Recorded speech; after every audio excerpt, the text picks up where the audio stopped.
नमस्कार, आप देख रहे हैं Bharat news today channel.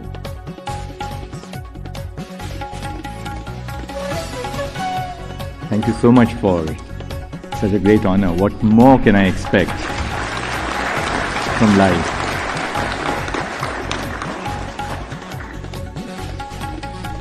I'll begin with a little story about flowers because I was thinking that the second bouquet was for Brother Sanjeev, and when the second bouquet came for me, and then there were two bouquets for Brother Sanjeev as well. When I became Chief Justice of the Allahabad High Court, on an average, at every bar functions, there would be about 25 to 30 marigold garlands which were placed on your collar. And of course, when I went home, Kalpana would say that, these marigold flowers tend to damage your shirt, and then it's very difficult to get the color off. So I began by telling the president of the Bar Association, I said, ये आप फूल देने का कष्ट ना करें, कितना पैसा खर्च करते हैं आप. So he said, नहीं जी ऐसा नहीं है, अब इतना प्यार है, सभी का प्यार है. तो मैं said, but कष्ट आप ना लें इतने फूल देने का. At which point of time he told me the eternal truth. And he said, ये फूल आपके लिए नहीं देते हैं चीफ साहब, ये हमारे लिए देते हैं. थोड़ा सा फोटो वोटो भी हो जाता है आपके साथ. बट सच में आज जो फूल मिले हैं मुझे, ये मैं दिल से मुझे पता चला कि ये फूल मेरे लिए थे.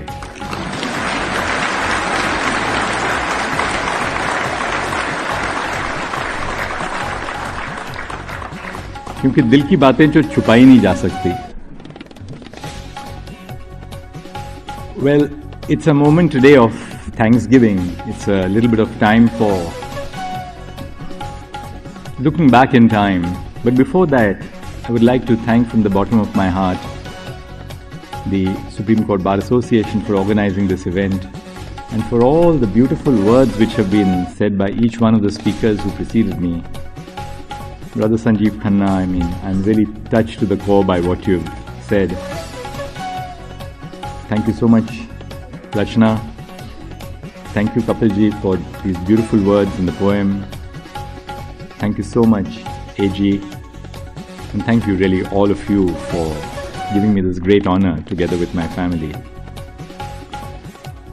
I don't want to be very long, but it's obviously a time when I must acknowledge those who have played a very critical role in my life. And who more, or who better, to begin with than my own mother. I was a sick child. I was prone to falling sick.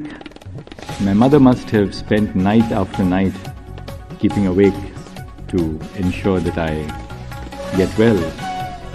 And I still remember a little saying or a shloka, whatever you can call it, that she would say, which I was thinking of over the last few days.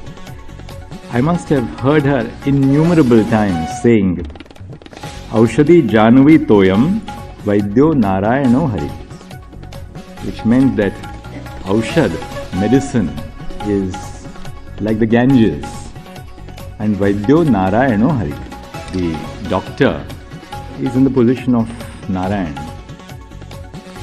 I never knew what the meaning of that phrase was. I never did. All that I knew was that it was accompanied by the bitter medicine which went into my mouth. She told me when I was born, I was growing up, that I have named you Dhananjay. But the dhan in your Dhananjay is not material wealth. I want you to acquire knowledge. Like most Maharashtrian women, she was very powerful. Ours was a woman-dominated house. My mother dominated everything at home. And I think women from Oriya are in the same pattern. So my lovely spouse Kalpana calls all the shots at home, but never messes around with the judgments. We had a household help when I was young. Her name was Bhimabai Bhanu Ghamat. She came from rural Maharashtra, coastal Maharashtra. She was engaged because my mother had contracted typhoid, and she was engaged to be with my mother to give nursing care for her. And when I was born, I was a late born child, but not fondly. I was disciplined, but not overly disciplined. I was allowed to live my own childhood without really compelling me to live the dream of my parents. They never tried to live their dreams through me. But Bhimabai Bhanu Kamath was completely illiterate. In fact, she learned how to write her name when she joined our family, our household. I was so sick, but she really nurtured me. And she taught me so much about life beyond the urban area that I was born into. From her, I realized the truth about our rural households, rural Maharashtra. Most importantly, she made sure that though my father had become a judge just about a year after I was born, that I associated with people, with young friends who belong to the margins of our society.